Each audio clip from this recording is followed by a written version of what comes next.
Chapter 6. Noel. Noel put his hand on Kirk's shoulder and walked to the cage.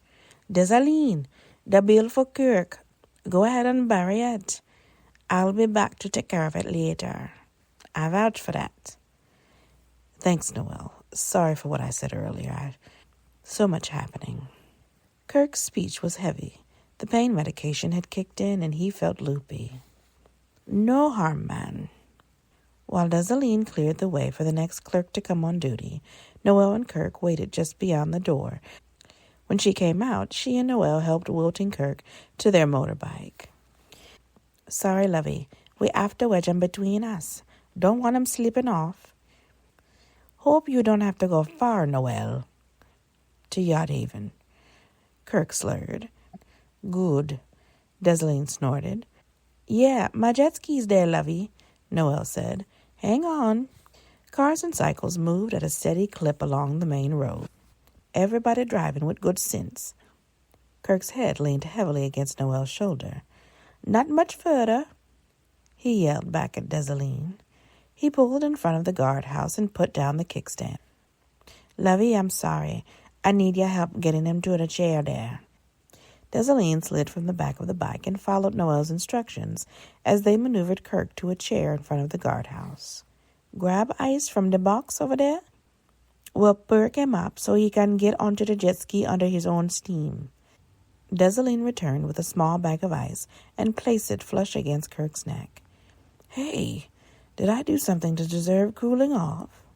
Kirk asked. Desaline tapped him hard against his head. "Can think nasty, huh? Come over and get on the jet ski. I'm tired and want to go home." Noel and Desaline walked on each side of Kirk and got him onto the water taxi.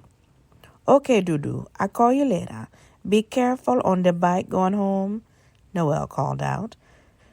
Desaline threw a leg across the cycle, kicked up the support, and roared into the night. "Well, Kirk, I think my girl is a piss. She didn't even hail me good night. I guess we're even. Mine left earlier in a funk, too." Noel freed the jet ski from the mesh of yachts at the pier. In open water, he moved slowly and talked nonsense to Kirk, keeping him alert. "You gotta climb the ladder of the summer breezes. I no carry you, my son." "Oh, okay. I'm okay, Noel. I can do that." "Good. Glad to hear it." Kirk climbed onto the boat. Noel followed after he secured his jet ski. "Desaline gave me a prescription. I can give you a pop of it. You don't want pain to go fool." Noel removed a hypodermic needle, a small vial, and an alcohol swab from his back pocket. "Glad you and your girl remembered that stuff. I'd forgotten." Kirk looked at Noel. A worry wrinkle creased his forehead. "You look concerned, my son." "Well, look at my choices, bad and worse. Shot from you or pain?" Kirk's body tensed, expecting a stabbing like the one he got in the ER. "Relax, man. Make it worse all tightened up." Noel inserted the needle, then tapped Kirk. "Finished." "Whoa, I didn't feel anything. How'd you learn to stick?" "Probably not how you think, my friend. My mom's an insulin-dependent diabetic. Been doing this since I was 10. Sorry about your mom. You got the good stuff. Demerol. Ought to take you out soon. I gonna go." Kirk began to feel woozy. Chapter 7. Grace. A lot of guarding he's doing. Grace pointed towards her boat. She and Cyril chuckled. Lukeman looked up. "Don't forget, all shut-eye, not sleep, Miss Grace." He crawled out, then reached back for his machete and rum. "Hey, Cyril, you good, man?" All the time. "Come, Lukeman, let's get the vessel back in the water, okay?" A short distance from the shore, Cyril helped Grace to get in. "Be careful. Call me, okay?" "I will, as soon as I can." She paddled towards the summer breezes. An uneasy feeling washed over her. Guilt nipped at the edge of her conscience. Why? The thought of Kirk's and the island woman's voice in her voicemail shooed that pang away. Probably was calling to lie.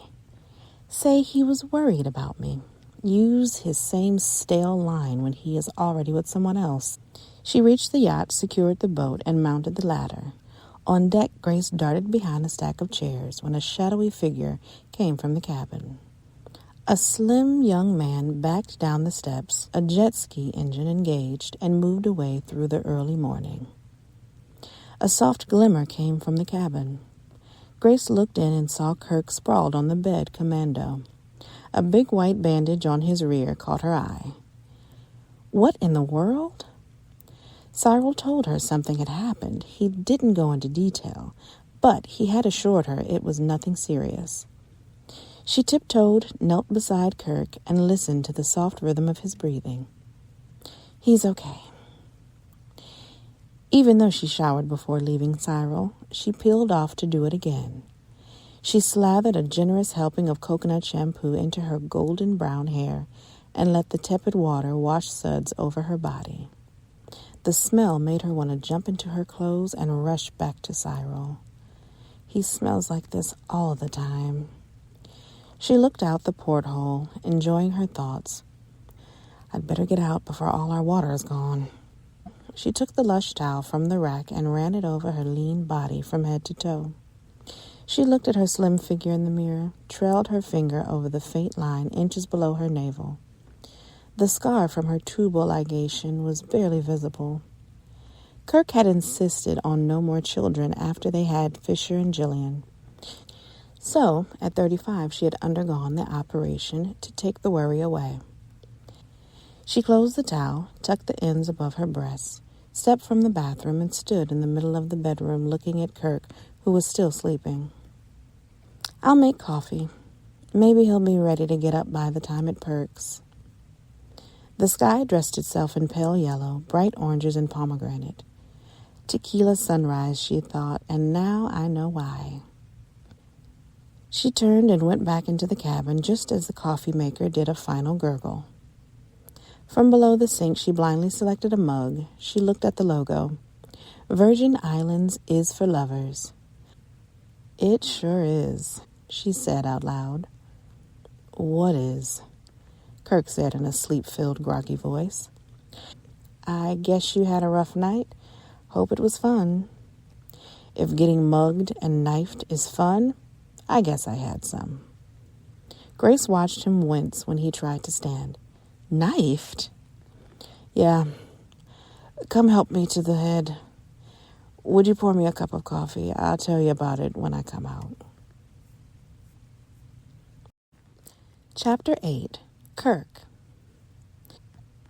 Kirk decided to take a shower since he only needed to turn on the water and step in. His clothes were somewhere among last night's memories. Just what the hell went wrong? He asked himself. The water cascaded over his chest and down his legs. He started to turn, but thought it better not to get the wound completely wet.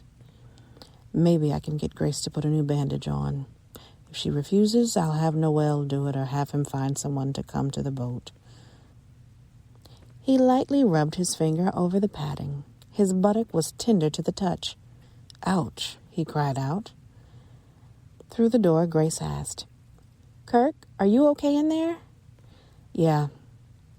A quick glimpse in the round mirror above the sink revealed gray stubble on his angular face. May as well shave while I'm at it. He had intended to do it when they pulled into port, but it went undone with the meltdown between him and Grace. He preferred using a hand razor, but he grabbed the electric one instead. The Demerol had his hand a little unsteady. Don't want to add any more nicks and cuts. The aroma of coffee mingled with Kurt's citrusy aftershave in the moist air of the bathroom. His face felt smooth, cool, and refreshed. He moved in closer and smiled to check the whiteness of his teeth. Good. He had told the hygienist not to over-bleach them on his last visit. Grace called his name again. I'm coming, dear. But before wrapping the towel around his waist, he looked in the full-length mirror. His daily routine of walking and going to the community gym in Lauderdale did not disappoint. His body was etched with definition and toned. Not bad for 50. His eyes focused on the patch of mostly gray hair on his chest, and he frowned. That on his legs hadn't lost its melanin. "Maybe I'll do some manscaping," he murmured. One of the girls at the gym talked to him about that. Now he wished he had taken her up on her offer. Fresh clothes lay neatly on the bed, but Kirk remained wrapped in his towel, grabbed a cup of coffee, and went on the deck where Grace stood looking out over the water. "Well, are you ready to tell me what happened?" she asked. Chapter 9. Grace. She was stunned, not at Kirk's tale of every tourist's nightmare, but that he was ready to sail. She wasn't. He left her side to get dressed. "Need my help?" she asked. "With my bandage, if you don't mind." After a sigh, she followed him into the cabin. Minutes later, she announced, "Done." Her mind swirled with ideas. "I'm going back out." On deck, she moved to a shady spot and sent a text message. Soon a bing sounded, and an answer had arrived.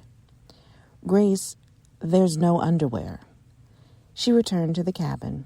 "Oh, I didn't think you'd need any while here." "What gives you that notion?" "Last night you were newborn naked when I came in. I figured you were spent from your island rendezvous." "For God's sake, who thinks about drawers in a crisis? I probably left them at the hospital." "Right." "Did you even look closely at my wound? Does it look fake to you?" A jet ski pulled up next to the yacht. "Cook?" "Good, that's the chap who helped me out, Noel." He pulled on his docker shorts and shoved his arms into a nautical striped shirt. "Come aboard," he shouted, as he rushed to meet Noel.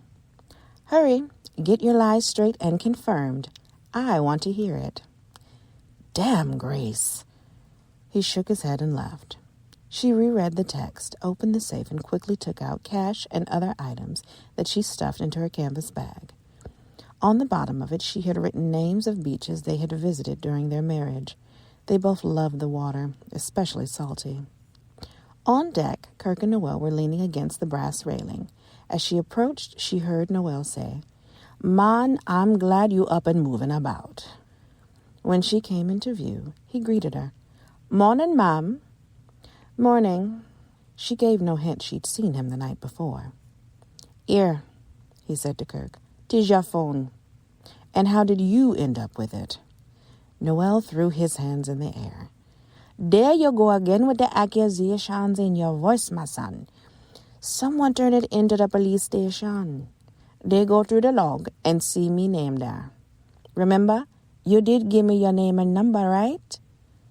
Kirk nodded and relaxed. And the VI police had nothing better to do than to get a tourist phone back to him. Grace looked pensively at the exchange. "Yes, that seems awfully special," she said. Sarcasm hovered and swirled around special.